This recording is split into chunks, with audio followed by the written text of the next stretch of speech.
Donc, il nous fait plaisir de présenter la facilitatrice pour le dernier panel du Congrès. Donc, la facilitatrice pour ce dernier panel est Vicky Sinclair. Elle est devenue citoyenne canadienne en 2009 et a une expérience professionnelle en journalisme et en anglais langue seconde. Présentement, elle est directrice générale d'un organisme à but non lucratif qui agit à titre d'organisme cadre pour les fournisseurs de services d'établissements au Manitoba. Merci beaucoup, Vicky, pour d'être facilitatrice pour cette session. De rien, plaisir.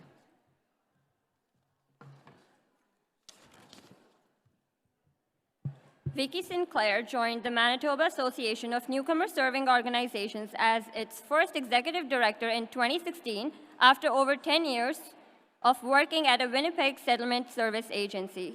She is a member of multiple committees, councils, and coalitions in support of newcomer settlement and will be facilitating our final conference panel, thinking about the future, innovation, resilience, and managing growth. Following the panel, Carolyn Whiteway from ERASA and my favorite, Don Body from Mansell, will be delivering closing remarks on our behalf. And once again, Audrian and I would like to thank you all for being here. And please, big round of applause for Vicky Sinclair.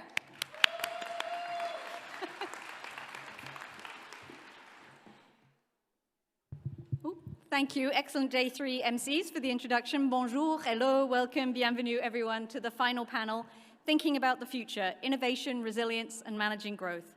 I'd like to quickly thank the conference organizers for inviting me to be part of this amazing event.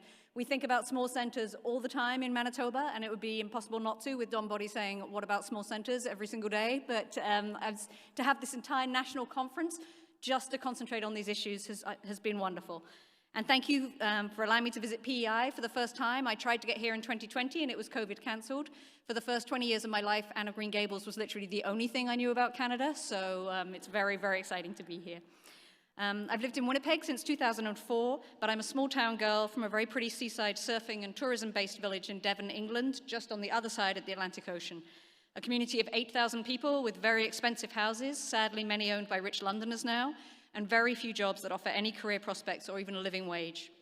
I was saying at the kitchen party the other night that PEI really reminds me of home, except it's way, way better with its seafood, music, weather, the cultural beauty, the strength of the Mi'kmaq people, and of course it does have immigration, more and more every year. I was born and bred in Devon and looked just like almost everyone else I knew, but I was considered very much the foreigner as my parents and older brothers had moved there from Wales just before I was born. And we didn't have the right accent or dialect, and we couldn't trace our family tree as residents of that village straight back to the Doomsday Book, commissioned by William the Conqueror in 1086, which for some reason we had to study every year at school just to remind everyone that we were come from a ways during the last 1,000 years or so. Je suis ravie d'être ici aujourd'hui avec cet illustre groupe de panélistes et avec vous tous. J'ai tellement appris pendant ces 3 derniers jours en plénière autour des repas, des boissons dans les ateliers et surtout lors des tables rondes que j'ai animées hier après-midi sur le thème de logement et le transport. Je suis également ravie que cette conférence utilise une application au lieu d'interprète réel, car bien que je fais plein d'erreurs quand je parle français, tous les anglophones penseront que c'est la faute de la technologie et non la mienne. Pour les francophones, je suis vraiment désolée. As we're all aware, increased immigration is a government tactic to support the resurgence after the COVID-19 pandemic. The new federal immigration levels plan sets the target at 500,000 new permanent residents a year by 2025. In our sector, of course, we welcome this unprecedented growth, but we're going to have to really up our collaboration skills at all levels of government, including with our Indigenous leadership, to successfully integrate these increased arrivals into our home provinces. According to a Globe and Mail article on Monday, Canada has recorded a record population growth of 703,404 people in 2021 to 2022, with immigration accounting for 94% of that growth. But we know that we can't rely on public opinion to stay supporting this immigration if we don't do it right and if we don't build the infrastructure and the housing and the health and everything that's been talked about at this meeting today.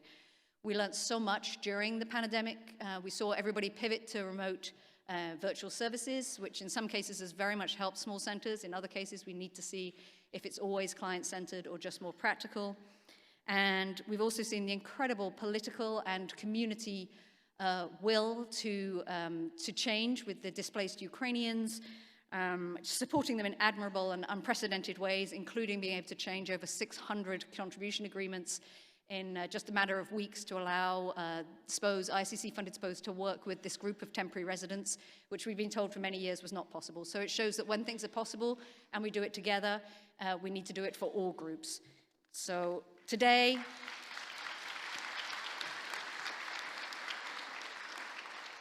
we're here to really look to the future, and we're very lucky to have the federal government, the provincial government of Nova Scotia, policy analyst, and also a SPO here to speak to us.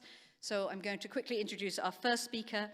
John Biles is well known to all of us in the PNT and now nationally. He's the acting senior director responsible for resettlement operations in the mass arrival settlement branch. À ce titre, il a été chargé de diriger la reprise et l'expansion des efforts de réinstallation au Canada après la pandémie et la réinstallation des réfugiés afghans couverts par l'engagement du gouvernement du Canada de réinstaller au moins 40 000 réfugiés afghans. Outre son expérience opérationnelle, John a occupé des fonctions politiques et de recherche au sein de l'IRCC. Il a publié de nombreux ouvrages sur l'établissement et l'intégration au Canada et a travaillé avec vous tous et avec des parties prenantes d'un bout à l'autre du pays. Thank you, John.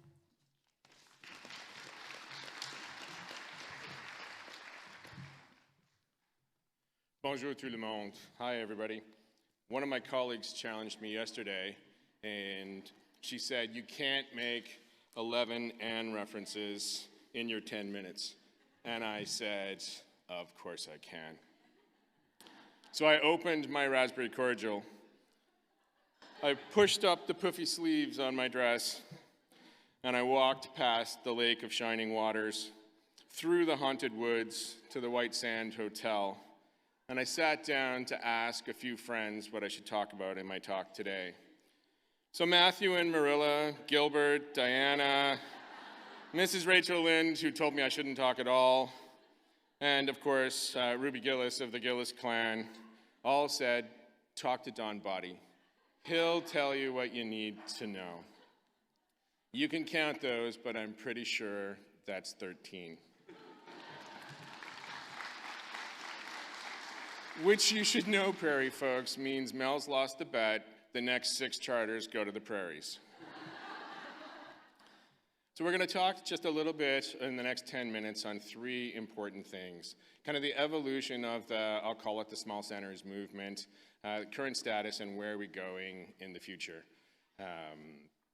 As always, you can get the deck dans les 2 langues officielles. We're not going to talk a lot in depth, but just a reminder that we are the custodians today of this program that is constantly evolving. And as I look out and have met people over the last few days, the number of people who started this journey long before I came to settlement that are still with us are increasingly retiring and have handed the torch to a new generation. And so just always I ask you to be cognizant that small centers aren't new. You've been kicking the doors of federal, provincial, municipal policy on getting a focus on this for a very long time, and through some quite unusual spaces. So through the research space, in 1996, the federal departments, 12 of them, decided to fund the Metropolis Project to look at immigration and diversity in cities across Canada, by which they meant Montreal, Toronto, and Vancouver. And Dr. Baha Abu-Labin at the University of Alberta got together 9 prairie universities and beat out Vancouver, which presented us with a really interesting challenge as a department, because we couldn't go forward without Vancouver, so we had to add a 4th. And then our Atlantic partners would ask the same question about how can you have a national project that excludes the Atlantic, and the Atlantic Center came along. And those tables that brought together 3 levels of government, researchers, and the not-for-profit and civil society organizations became incredibly productive, creative spaces in order to move forward on questions of attraction and retention of newcomers in small communities. So just please always remember 2 things from this. 1, individuals can absolutely make a difference. And 2, windows of opportunity are always around us, and it's just about being ready to exploit them when they happen. And I think the power of an event like this with over 400 of you from small centers from coast to coast to coast is you are those individuals. And this is one of those windows of opportunity. but each one of you will have dozens of windows of opportunity to affect real change on systems at all levels in communities near you before we gather again at the 3rd National Small Center Conference, which I hope will happen in the next fiscal cycle. Current status, you all know the demographics, I think, and so we're not going to get into them in serious detail, but what we asked was have a look at the newcomer landings across Canada. When I joined CIC at the time in the 90s, it was all about MTV, Montreal, Toronto, Vancouver. And when you look now at the statistics of where newcomers are landing, and you can see we've separated out all of the cities that are over 1 million Canadians that live there. And in that last column where we've lumped everybody together from the other CMAs, we almost are bigger than Toronto. Like that is a world-shifting set of demographics that say your importance to the future of immigration into Canada is greater now than at any time since the 1920s. So this is an incredibly important space for us to get right. Then we did exactly the same thing using iCare, which I know you all love populating for us. So thank you. And we had a look at both where are clients located and where is the site of service, again, to try to have a look at what is the small center proportion. And as you can see, once again, it's seriously challenging the GTA as the largest set of services offered across the country, which is a really interesting observation, and it involves hundreds and hundreds of organizations and communities. We then looked at the Resettlement Assistance Program, and this has long been a program. This is government-assisted refugees with a target at the major urban centers. Small centers that had RAP agencies that came along, particularly during Operation Syrian Refugee, typically had maybe 50 GARs arriving a year. Today, we're at about 120 and climbing in the smallest of the communities that receive government-assisted refugees. And we were told time and time again, it can't be done. The communities are not ready, it won't be good for GARs, they won't have good outcomes. And in fact, the research suggests that exactly the opposite is true, that we might have maxed out in our capacity in our largest communities, and we've only begun to tap the capacity in our mid-size and smaller communities. And it's about how do we put those supports in place to make this grow even further. Then my colleague Sean, who's in charge, Greg, sorry, in charge of Team Ukraine, has been looking at the funding that goes for the economic support for Ukrainians when they apply for it. It's the best data set that we have. And initially, we thought this was going to be a very big urban story. And in fact, when you look at the map, you can see that there are Ukrainians arriving all over the country. Yesterday, we were talking to Darlene and some others about families arriving in Churchill and this movement in Yukon.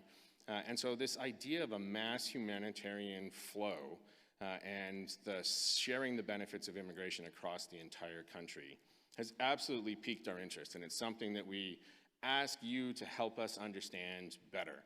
And so Greg, who's back there, who waved at you now, if you've not already spoken to him, he's the guy to send your stories to. He doesn't control funding. Got to talk to your local settlement officer for that.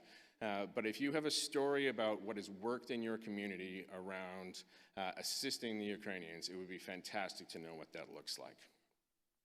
Where are we now? When we wanted to have the first of these gatherings in 2018 in Red Deer, and I asked my colleagues, they looked at me like I have two heads, which sometimes I do. And it was because it was not yet on the radar screen, I think, of a lot of our thinkers in the settlement space. But since that time, just 5 years later, most of the settlement umbrella organizations have enhanced small center coordination engagement baked right in. The Don Bodies and his counterparts in the prairies, for example. Most of the IRCC regions have designated teams or staff that specialize in small centers. So they're not holding agreements in a major urban center and a small center at the expense of the small centers. We have people whose job it is to travel and visit small centers and to understand what is unique in that context to help inform us both from a policy and an operations perspective. The LIPs and the RIFs and now the ZIPs have begun to expand into a wider range of communities from what was initially a fairly urban movement. As I've already mentioned, resettlement has really started to focus on what can we do in the smaller communities to attract and retain refugees through whatever stream. When we finished in Red Deer, there's a lovely call to action. I hope all of you have seen it. There were 9 calls for action in the resettlement space of things that we could do differently in small centers. And I'm pretty proud to say I think we've made progress in 8 out of 9 of them. In the transportation space, I would say that we are still struggling to try to figure out what the appropriate response is in communities that don't have public transportation. But we are still looking for good ideas coming from you of how we can crack that nut. In the settlement space, there were 97 calls for action. We're not going to go through them today, but we have heard other speakers over the last 3 days talk about many of the things that have changed that were on your wish list last time. So with the virtual turn, access to stage 2 language training in smaller centers, making that available where there is not an economy of scale for those places where technology works, has shown a capacity to really expand the benefits. The increasing offerings of CLIC across the country, coast to coast to coast, the work with other orders of government, adding Swiss, thank you Manitoba, to the small centers across that whole province where we didn't have that programming before, and increased visits. One of the key takeaways from Red Deer that we heard from you was you wanted to see more of our team at more senior levels visiting small centers to understand your focus. And so at this event, you of course have Catherine, the Assistant Deputy Minister responsible for settlement and integration. You have 3 regional directors and I think it's 4 different policy teams from the department.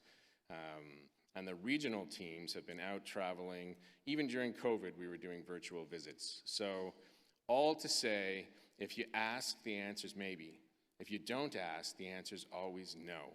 So when we do get your call for action from this, know that we will take it seriously. We will look at the art of the possible, and we'll adjust how and when we can. I have 2 minutes left. The future. Really, I implore you to think about 2 different windows of opportunity. You know how our funding system works, that every 5 years there's a large call for proposals, everything goes up in the air, it all gets negotiated, and that's the frame with which we do the dance for the next 5 years. But we have 18 months left in the current fiscal cycle, and so we absolutely encourage you to be thinking about how do you continue to evolve now. You don't always get what you ask for, but our regional colleagues are fully committed to continuing to build out in the small center space. So do use the time left in this fiscal cycle to look at what is it you want to pilot? What is it that you want to expand? How do you want to be ready for the CFP? And then, of course, CFP. Some of you that work at RCC might want to close your ears. Plausible deniability. One of the biggest challenges in the operational space of making funding decisions and settlements is that our small center providers are too modest and too conservative. I, in my day job as the P&T regional director, have had large center SPOs ask me for the entire envelope, all of it, for their jurisdiction. And yet the small centers typically look at their budget from this year and then ask for exactly the same amount for the next 5 years. Leaving out inflation, program growth. We cannot give you more money than you ask for. So don't ask for the entire envelope. That's not a good use of your time or ours. But please think strategically, think together in a collaborative sense of how do you build this out over the next 5 years. You want to make sure that you've built in what you are going to need to pay your most valuable resource, which are your staff, over a 5-year period. If you know that you have a growth plan, don't ask to add 7 programs on April the 1st, 2025, but maybe add 1 per year over the coming fiscal cycle. Like, give us something to work with when we are putting together that recommendations package. There's a number of things to close out that you asked for in the last call for proposals, and I could be wrong, but I don't think we saw anybody ask for support to do them. So if you think it is fundamentally important to update that small center toolkit that was in 2003, 2007, then someone has to ask us for funding to do it. If you think it's important to have a repository of knowledge and best practices and you need resources to do it, somebody has to ask us for funding to do it. If you think there's value in this conference and its predecessor and you would like to have another one, you need to ask and agree amongst yourselves and put it into someone's proposal in the CFP. And then lastly, the professional development opportunities. These are eligible expenses that are difficult for small centers posed with a typically small budget and small number of FTEs to pull off by themselves. But there is real power in the collective that is represented in this room. And so I strongly encourage you to have those conversations now so that when the CFP comes out, because that's not the time to start thinking about how you want to play together, now is the time, while you're all here, is the time to think about what is it that you want to put out there to push the envelope in the next fiscal cycle. The future is yours. You absolutely can make a difference. We're listening and we are looking for good ideas from you, so please give them to us. Thank you.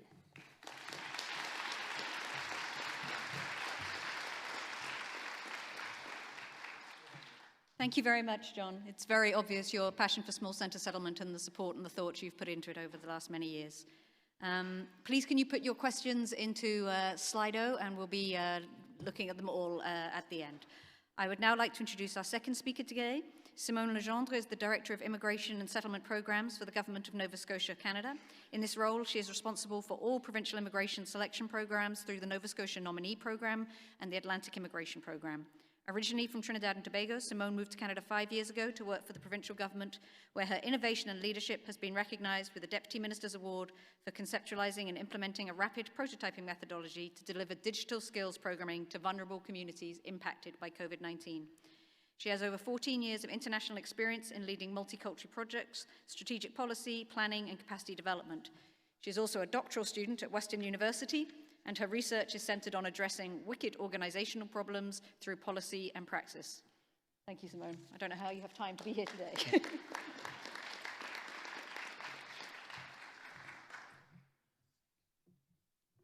Good morning, everyone. Really happy to be here. That bio was very generous. I'm just an island girl, now on another island, and very happy today. So to set the context for Nova Scotia, I wanted to highlight our immigration pathways to get a sense of exactly how we're looking at our settlement information and our data. It's very interesting to be a Director of Immigration and Settlement because the two worlds often think very differently, and I have to switch from one brain to another brain several times a day. But I think it is very crucial to understand how these two areas influence one another and what we need to look at when we're making decisions at the provincial level.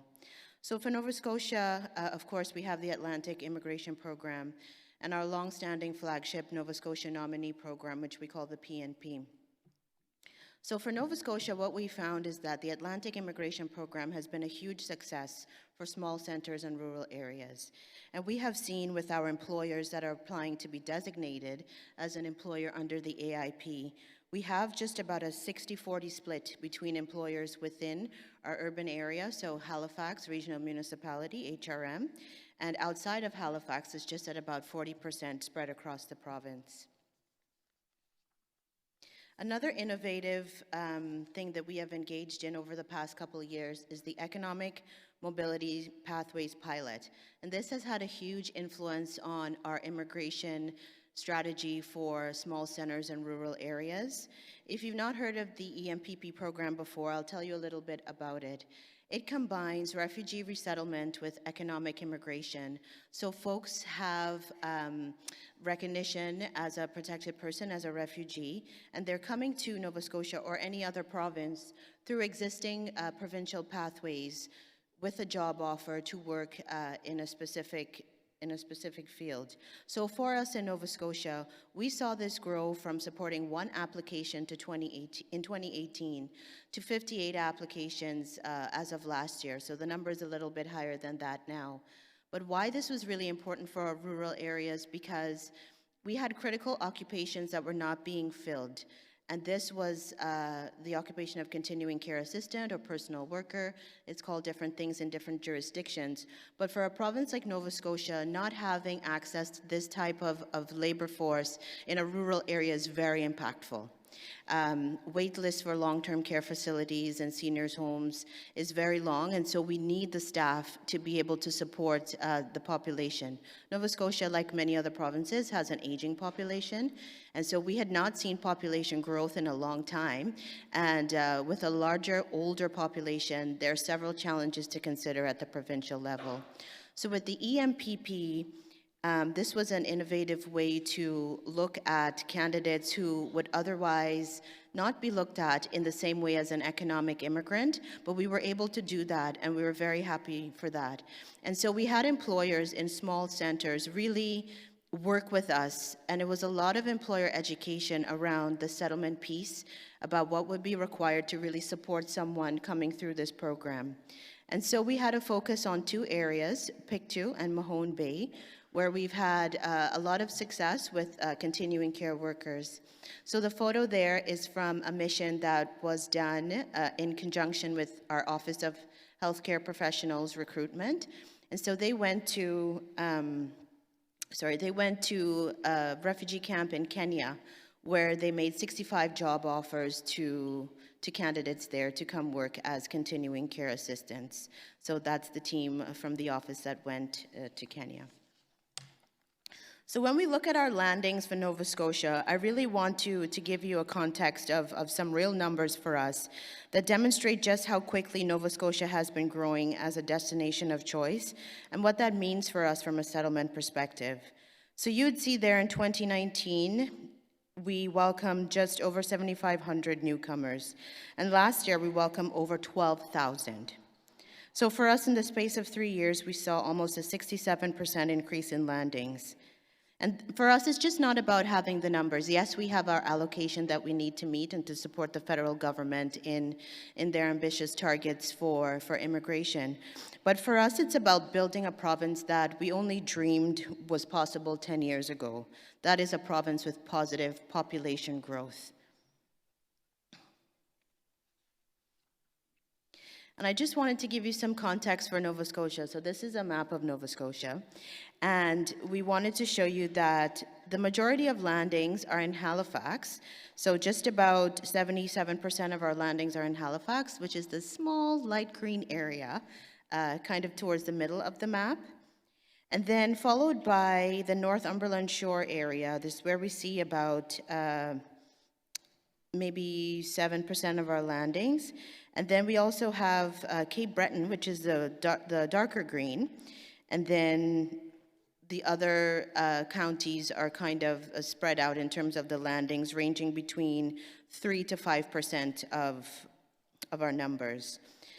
What I want to point out is that we have done a lot of work on attracting key groups to rural areas of the province through the Atlantic Immigration Program. So we have worked with employers to find out their labor needs, and then we've worked with them to go on recruitment missions to help them find the labor that they need. It's really difficult sometimes for a small and medium business to think about succession planning and human resources. They're usually just a very small team doing the best they can to keep their business going. They don't have the time, and sometimes they just don't have the resources to put into the immigration side of things. And so our office has an attraction and engagement team that works with employers to help them navigate those difficult the paperwork issues, as well as understanding what it means to be an employer that's going to bring someone from another country to work in Canada. I just want to point out that these numbers don't take into consideration our Ukraine landings. So with the Ukraine initiative, just to give you a sense of the scale, we've had just over 3,600 Ukrainians in Nova Scotia.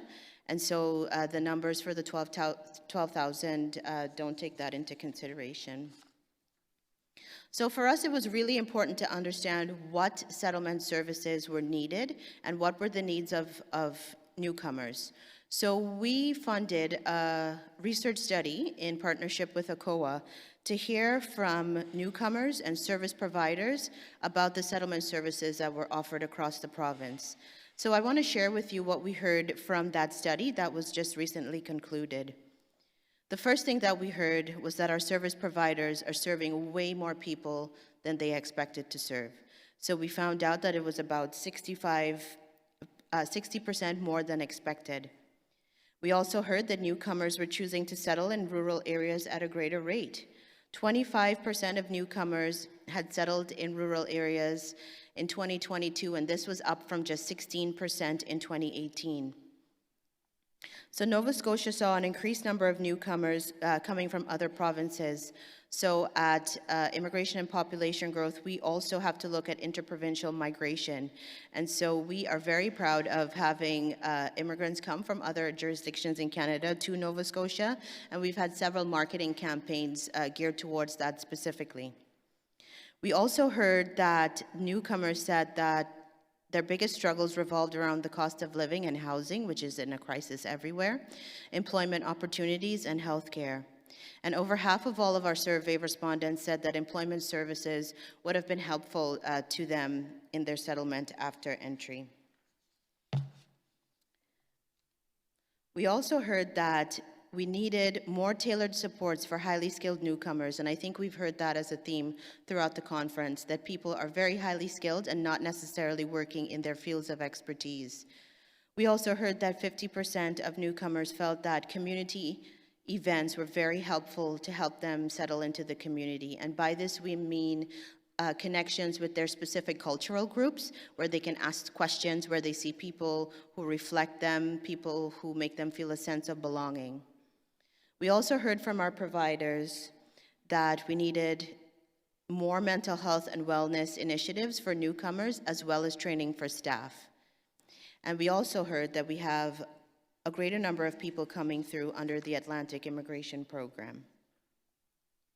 So what did the provincial government do to respond to all the fantastic feedback that we heard from the research? Well, for our call for proposals in 2023, we added 4 key priorities to our call for proposals.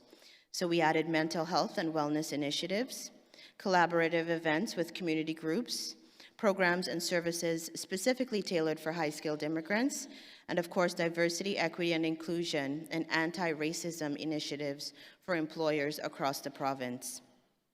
And so what did we change? Well, with our call for proposals that was just concluded, we did a provincial roadshow so that every county of Nova Scotia, every area that we highlighted before, would have an opportunity to attend and to ask questions about how to submit a proposal, what we were looking for, and just have that face time with us to be able to know what to do to submit an application. We increased our agreement term from 2 years to 3 years.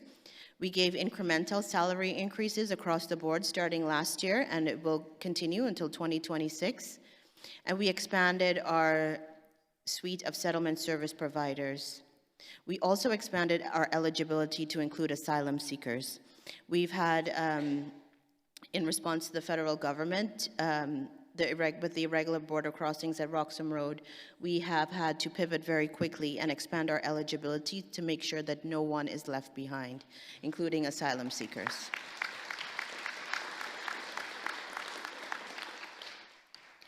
What's ahead for Nova Scotia? Well, we have a very aggressive target to get to a population of 2 million by 2060, which means we need, on average, about 25,000 people a year. And to do this, we are really looking to expand our partnerships. So we increased our service providers from 18 to 22. And so we have settlement service provider organizations as well as the regional enterprise networks who are helping us to deliver a collaborative approach to our population growth targets. We want to work more closely across government and, of course, with the federal government. And most of all, we're looking forward to learning and growing together. One thing we know for sure is that we need to hear more first voice perspective. We need to hear from newcomers. We need to hear from frontline service providers because there are so many best practices among our service provider community, and government really needs to know what is going on the ground to be able to respond in a comprehensive way. So we know that there are challenges, but we also know that there is hope, positivity, and joy, and we all got to dance to that today. But we also know that as a system, we need to work together, not only as a collection of individuals, but on a very personal level. The power of one person making a decision to hold the door open for a newcomer and an immigrant cannot be stressed enough. You may think that you're a part of a big system and the system is broken or the system doesn't work, but the power of your individual decision can have a huge impact on the life of someone else. Thank you.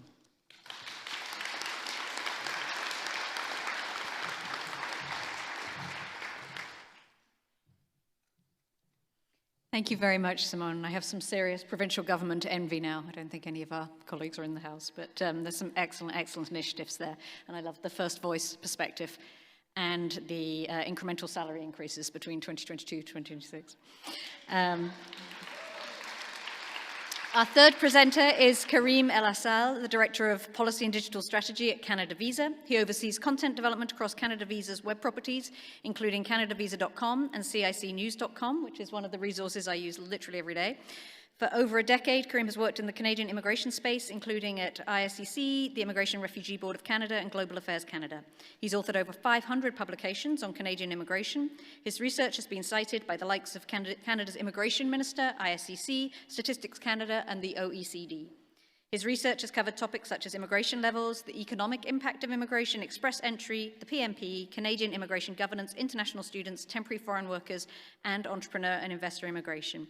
He is a graduate of the University of Toronto and Durham University. Thank you.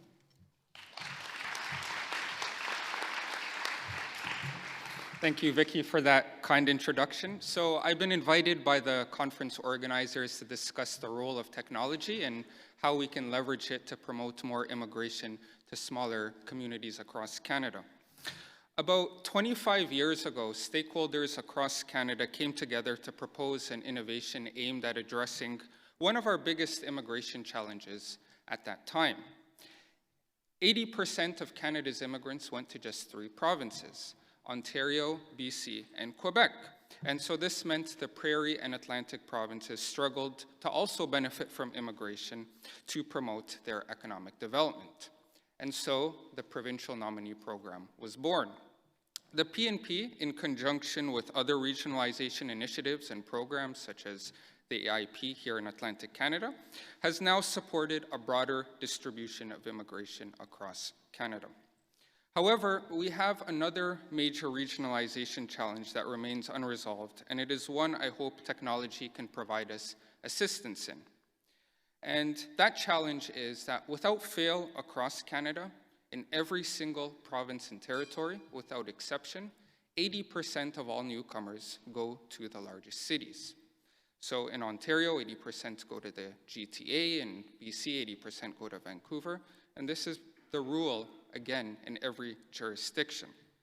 And so this means Canada's main regionalization challenge today is identifying how we can attract, support, and retain newcomers in smaller cities as well as in rural communities. When thinking about how to address this challenge, we have to put the end user, the newcomers themselves, front and center, and identify how we can connect with them in the means that they're looking to connect in. Research shows, unsurprisingly, that newcomers love technology, and there's a growing body of research highlighting this. Media Technology Monitor, for instance, is a research division of the CBC, and they survey Canadians regularly to understand their technology patterns. In their most recent survey of newcomers, they found that newcomers are less likely than the Canadian-born population to own TVs and laptops, and 87% of newcomers only rely on their cell phones as their only device. Newcomers are also more likely than the Canadian-born population to perform searches on their phones, watch online videos, stream music and podcasts, access social media, and read the news. Unfortunately, however, there are major gaps between the information consumption patterns of newcomers and the abilities of stakeholders in the immigration space to connect with the newcomers themselves.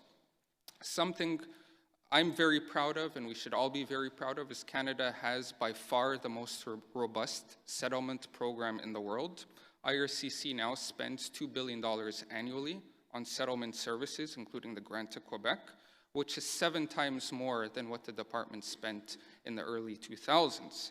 But unfortunately, many newcomers do not know that IRCC-funded services exist, or they simply don't know how to access them. In 2021, IRCC released its first ever settlement outcomes report, and some takeaways include 70% of non-clients surveyed were unaware of the free IRCC-funded services available to them.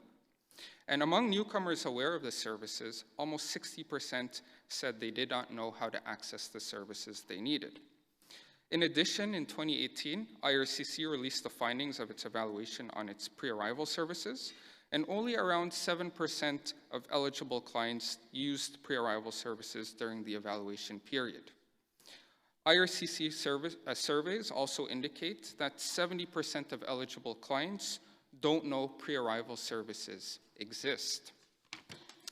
One observation I'd like to make on these figures is I personally find them to be very alarming.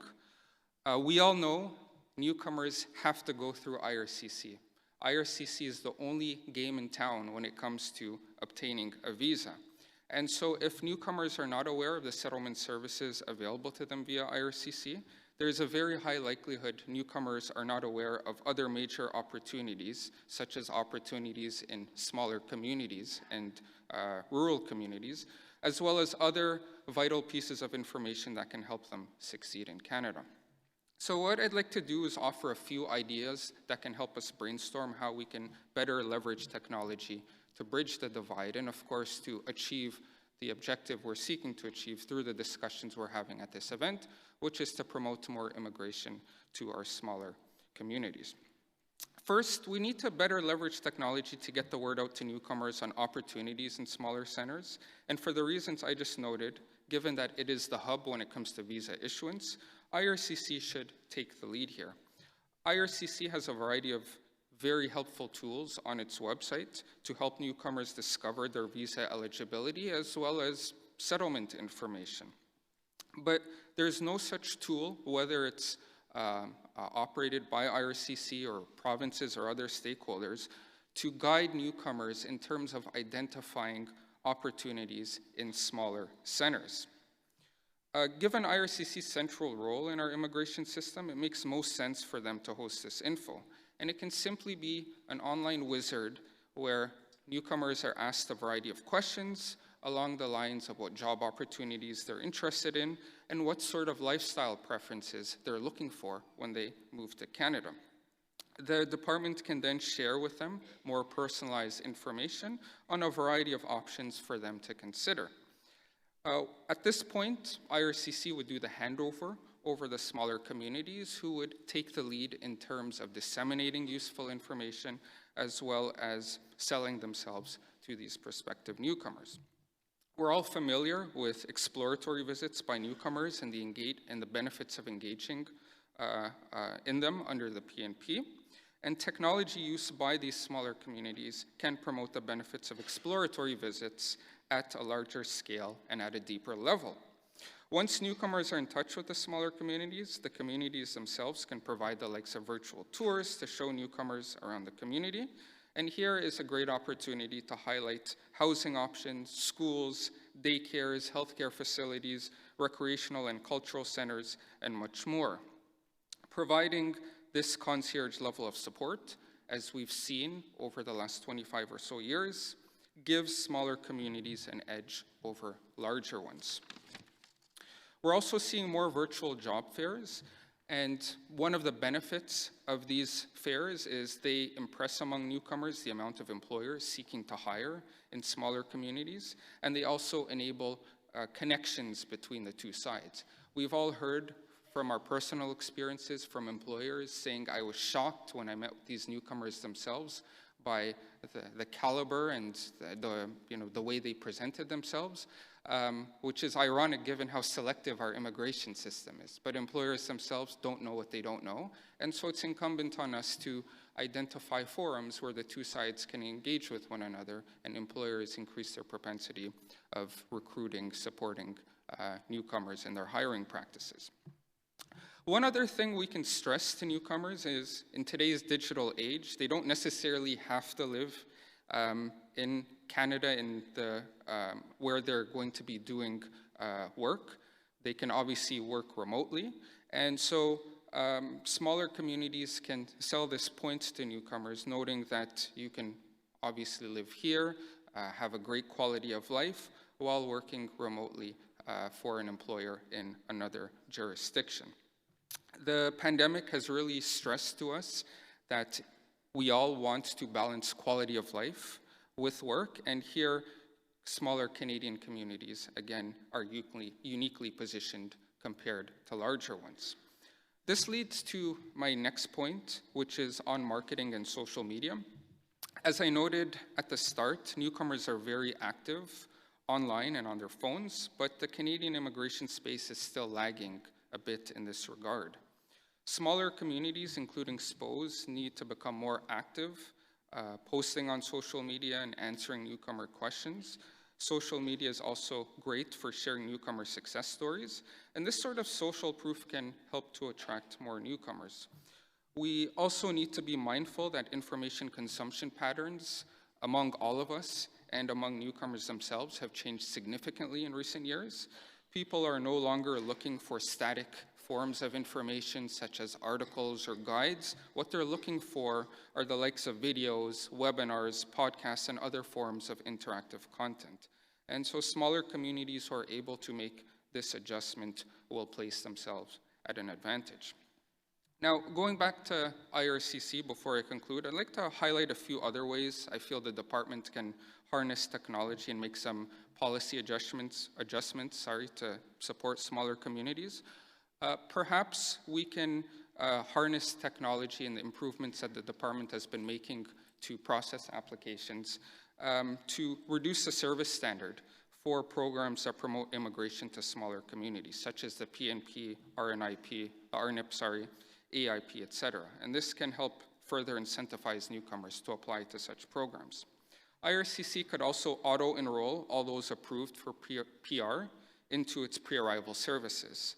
This would address the awareness issue and probably increase the uptake of the services themselves. IRCC could give SPOs more flexibility to market IRCC-funded settlement services. One of the reasons this is important is SPOs obviously are unable to serve clients until they get proof that they're eligible, which makes it difficult to answer questions and have meaningful interactions with newcomers online. And I really think we should move away from thinking about things through a pre- and post-arrival lens, as well as through an eligible and ineligible lens, and simply focus on how we can deliver settlement services to help newcomers succeed to the best of our abilities. On this point, roughly half of our PRs now are transitioning from temporary residence status. This means that those here applying for PR can't benefit from pre-arrival services, even if they only came here recently, for example, for spousal sponsorship.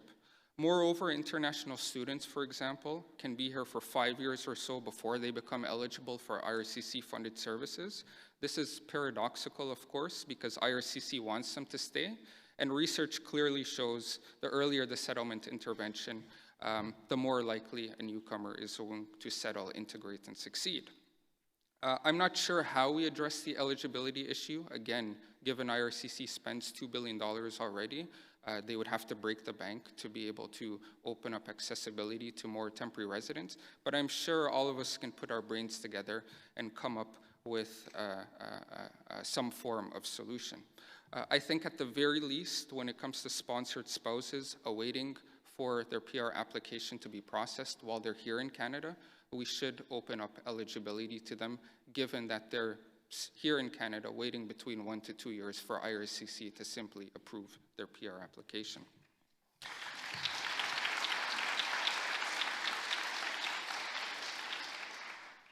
So I started off by saying we've made significant progress on the regionalization front over the past 25 years.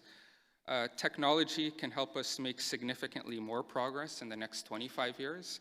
I'm not saying we all need to start dancing on TikTok, although I was very impressed by the moves I saw about an hour ago in this room. But what I'm saying is that newcomers are heavily reliant on technology, and by being more attuned to this, we can attract and retain more of them to our smaller cities and communities. Thank you.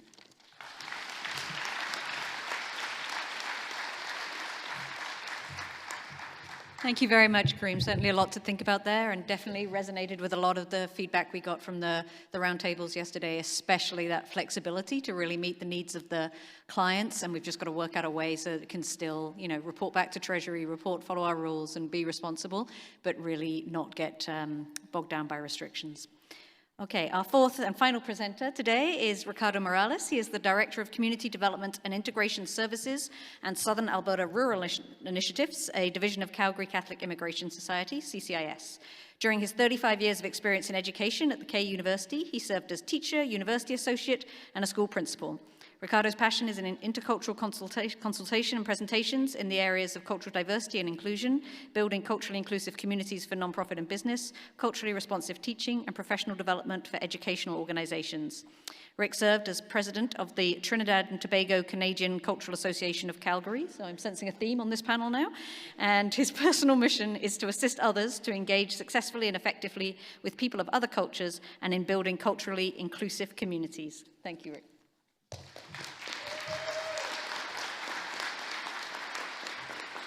Thank you and good morning. Well, I never thought I was going to be on a stage with another Trini, so Simone, I tell you, we're going to rock this place. It's island time. And, when they say island time, we tend to be very circular in our presentation. So if I get that ticket, a warning, I got to move. So I noticed that John came up with his little prop, and I wanted to visually present you with my prop. This was me. This was me landing in a small community of about 2,500 people.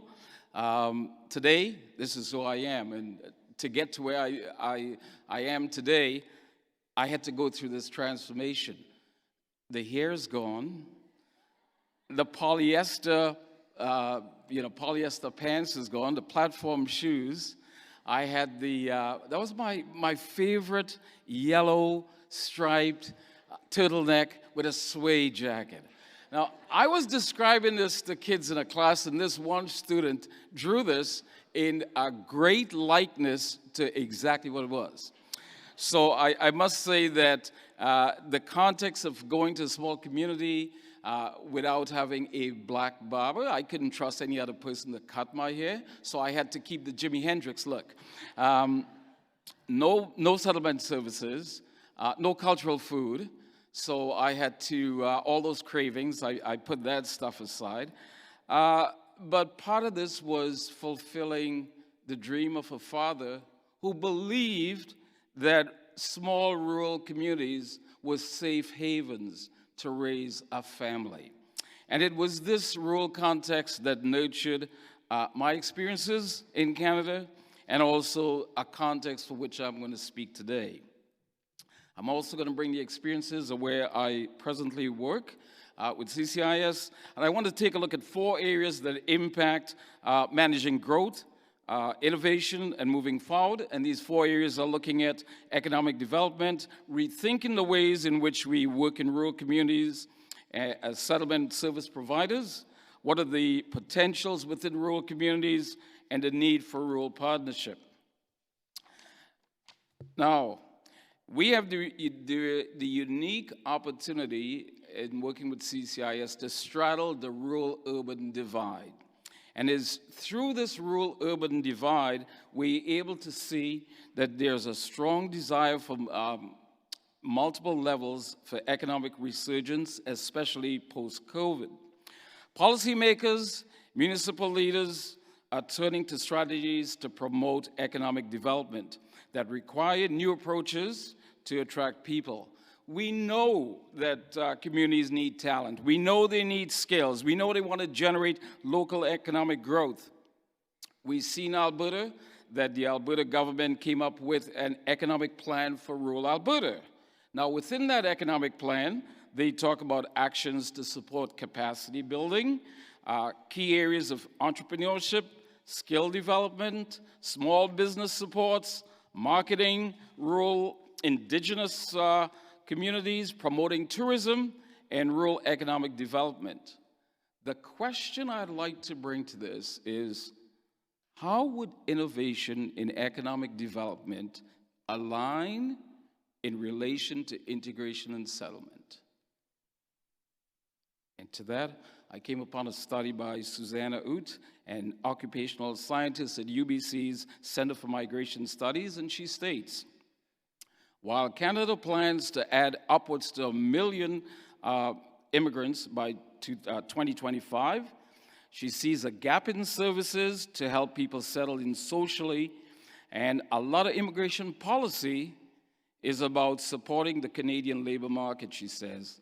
We don't seem to have the same concerted effort to integrate people socially as we do economically. She notes, as individuals, there's more to life than work. And if your family isn't happy in a community, you're not going to be able to stay there. So while this focus on the economics of bringing newcomers in, I think there ought to be more of a focus on keeping them. I know there's policies talking about attraction, retention, integration, but I think it's got to go beyond that. So in Alberta, even though newcomer settlement in rural areas has the potential to have a significant impact on large number of communities across the country, we are faced with some issues. We take a look at what I call the rural-urban divide in terms of where it is that we're finding newcomers going to. And again, there seems to be a movement towards the urban centers and in some rural locales. And while that is happening, those that end up in the rural areas, we are now confronted with the issue of retention. So if we take a look at the retention rates, we see that the retention rates, again, in favor of the urban centers. So as settlement providers, what can we do to mitigate against that? Well, I want to take a look at the impact, but I want to share a story about one thing that we did. And one of my colleagues who's here, Jennifer, came to me with a wild idea. She said, you know, look, we've got Ukrainian arrivals coming in. I said, yes, we do. And my staff in the smaller centers are saying, we are stressed, we are overburdened, and we're not getting any help.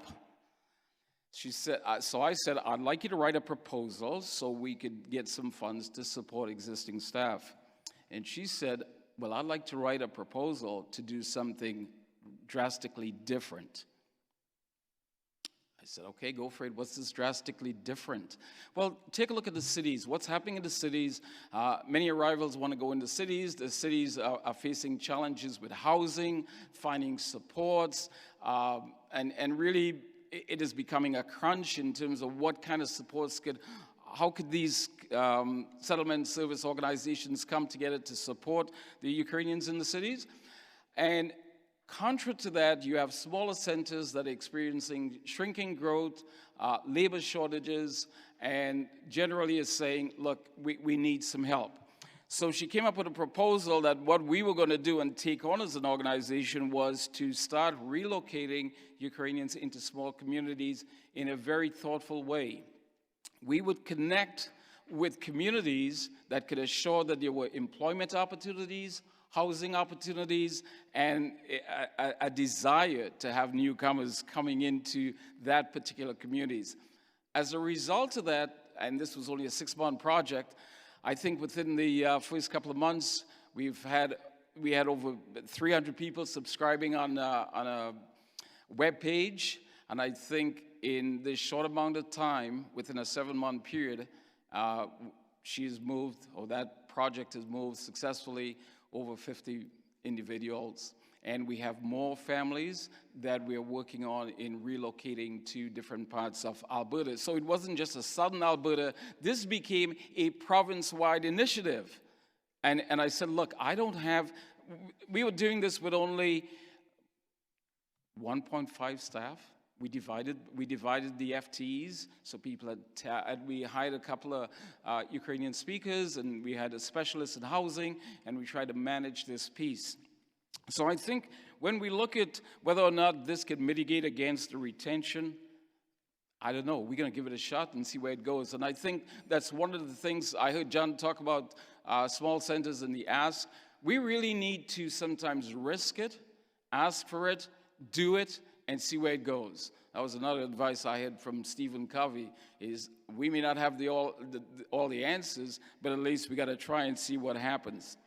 Now, I think there's a need for innovative and strategic approaches in settlement services.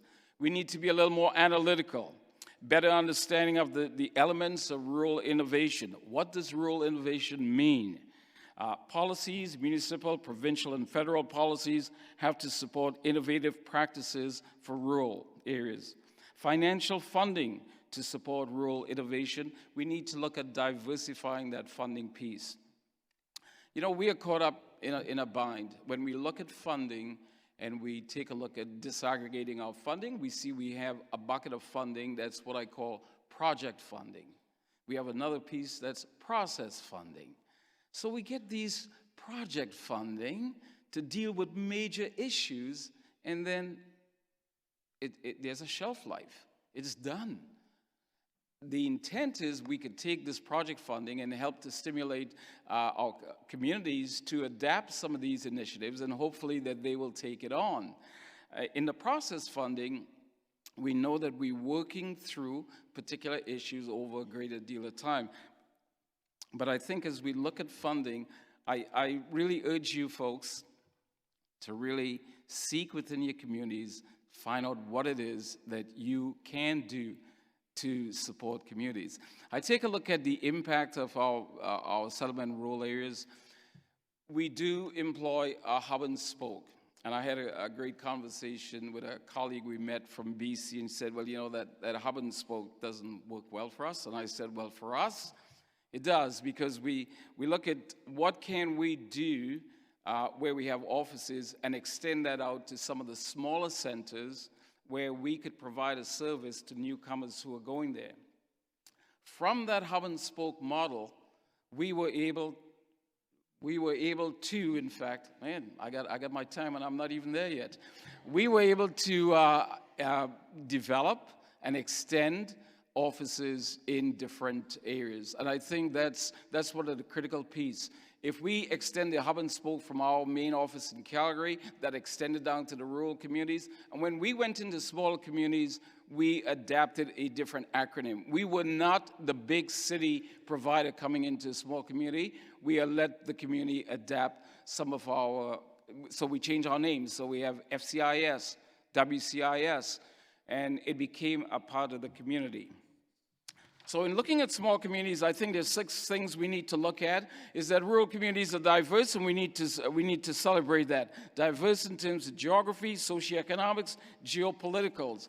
We also know that one size doesn't fit all. That when we take a look at the complexity of the rural communities, they have different proximities to urban centers, different populations, different densities, and different distances to services. And I think those are contextual anomalies that we need to consider. We know that we need to engage our communities. And engaging our communities, it means to also ensuring that our communities are ready to engage newcomers. We know that when we take a look at some of the things that we have done, it wasn't just the song and dance. We invited communities to not only share that, but to understand why it is that people are choosing to be in that community. We also know that rural communities are resilient. Critical to supporting rural communities during the 2013 floods in the High River and also the pandemic, the communities called upon us as a settlement provider to lead a community response plan. And I have my colleague here, Lisa, who in fact worked with the High River emergency preparation so that they could ensure that when they're looking at emergency planning, that they consider the newcomers. because that was getting lost in the crisis. But the resiliency of this came to play that, in fact, when we take a look at what we were able to do post-pandemic, is the fact that we understood as well that we need to adapt more people-centric approaches to the work that we do. We also know that as we look at working with communities, we worked with another project with Alberta urban municipalities. We went to 7 communities in Alberta, and we started looking at some of the major stakeholders. We had focus groups. We invited some of the key players, and what we did, we mapped out a frame. So when newcomers came into a community, here's their journey as they came along this particular pathway. Notice in the last piece, we included very strongly belonging and contributing to that community. You know, we talk about welcome and inclusive. Well, we say to folks, you're welcome. You know, you're welcome to stay. What does that really mean, welcome inclusive? And I think we need to push the envelope. When I talk about attracting, retaining, and integrating, we need to also push the envelope now to put a sense of belonging. And as we talk about a sense of belonging, we also want to capitalize on the wealth of rural communities. Too often what we're finding is that rural communities produce this great wealth in agriculture and oil, and it's outsourced to urban centers. I think we also need to measure rural communities different. We measure by the GDP. We measure by economic growth. But what about measuring in terms of connectivity? What about measuring in terms of sense of belonging? What about measuring in human connectivity versus digital connectivity? What if we measured by access to support, formal and informal support? What if we measured by belonging? And again, we worked with an Australian researcher. We actually got in touch with this researcher, and we started looking at frameworks, what was successful in focusing, changing the narrative from welcome and inclusive to emphasizing sense of belonging. We know that rural communities are faced with challenges, and so here are some of the challenges they face with. But one thing about challenges I want to say is that if we focus too much on challenges, we're going to be thinking from a deficit frame of mind, that we should be looking at it from the assets of the rural community. We also know that rural communities ought to be looking at partnerships, and partnerships in terms of not only from within the communities, but the business. Business folks are really big on ROI. Their return on investment. The biggest return on investment is investing in people. And I think our rural communities and our businesses need to step up, invest in people, invest in their lifestyle within the communities, not just thinking about bringing in people to do labor and say that's the end of the world. And we've had success. We've had one meatpacking plant that donated a full-time FTE to our services to deal with non-eligible clients and also Canadian citizens within the community. That was a major investment by that piece. I know I want to talk about partnerships. I want to talk about growing regional voices. I think that's critical that we pool smaller communities and create a stronger regional voice, because in collective effort, we're going to have a greater collective impact. We need to have community capacity. I never thought, I knew I was always a sprinter. We need to have community capacity and build upon that community capacity as well. And have these conversations with the community about how you function in working with newcomers. We need to take a look at what are some of the priority issues that we need to deal with. What does it really mean to develop a community inclusion plan, develop a newcomer arrival plan, develop cultures and connection plan. I don't think communities have heard about this. I don't even think they think about it. They think about strategic visioning. One community said to me, Rick, could you come and listen to our presentation on our community visioning for the next 40 years? You want a 40-year vision? How about if we just talk about like a tomorrow vision? Because, 40 years, things are going to change a lot. So I think as we take a look at what we do in communities, we need to really look at our vision. And our vision should include taking a look at what we do with the resources we have. We have SLIP, We have a couple of those going. We have some welcoming, inclusive initiative, sense of belonging from the provincial funding. We've developed a rural mentorship for integration, not just mentorship. And I think in closing, and I want to talk about the vision. Yesterday, a group of us went up to the north end, the east end, they call it, and we saw the lighthouse. And when I saw that lighthouse, I thought about the vision is like a lighthouse, which illuminates rather than limits. It gives direction rather than destination. Finally, we must never forget the human level. Progress with a people-centric approach is no longer an option. Progress using assets from all diverse people, diverse immigrants, diverse ethnicities is a must. All our decisions, goals, policies, dreams must be people-centric. Technology has a place in efficiency, supporting programs. However, the good of people must always be the North Star. We need to go beyond an assembly line approach.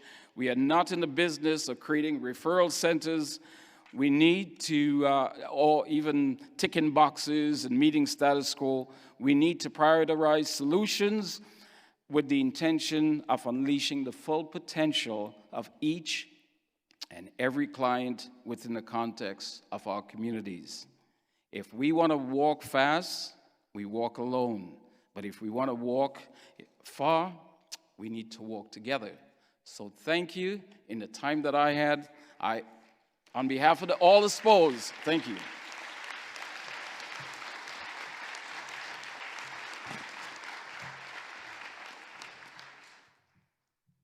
Thank you very much, Rick. And I don't want to rush any of the panelists. We just really wanted to have a few minutes for questions. So is it okay if we go, Karen, 5 minutes? Okay, so are they going to come up on here on Slido, the questions? We have mics at our chairs. Okay, I'm just going to start from the top with the most voted up ones. The lack of settlement supports for temporary residents is affecting retention in our community. Will ISCC provide settlement supports to TRs? And if not, why? Okay, I guess that one's for you, John. No, you got one. Kareem actually provided one of the best questions here, or best answers, which is around availability of services and funding. So a serious question is if the eligibility as we have it now only results in 60% of permanent residents accessing services, and we significantly expand the pool of eligible clients, how is it we are going to decrease the cost of each service or persuade the Canadian population that $2 billion is not enough funding for settlement? So really, it's about leveraging technology and finding clever ways to make information in particular available using social media regardless of the client that's accessing it, that's going to allow us to push the boundaries within the confines of the rules as they are presently constructed.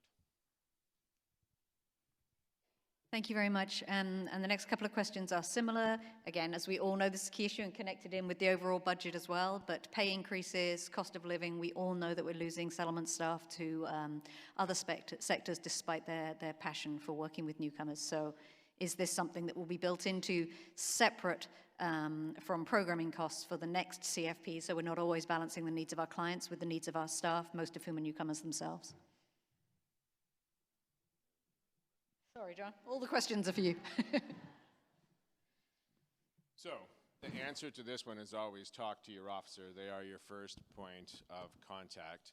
There are many ways for you to put your applications together, both for amendments within the fiscal cycle and during a call for proposals. What we had said in the Prairie's last CFP was your staff are the most important thing that you have. Put your proposal in with the resourcing that you will require to pay your staff what you think they will need in order to have good paying jobs and manage your retention. And you know how our model works. Nobody loves eye care, and yet at the same time, it is what drives federal funding decisions from Treasury Board. So your ability to complete in eye care and demonstrate that the number of unique clients that you are serving is increasing allows us to make arguments for why supports for settlement should increase. So if I were in your shoes and I was writing my proposal, I would do that again. I would look at how do I maintain the support for my staff.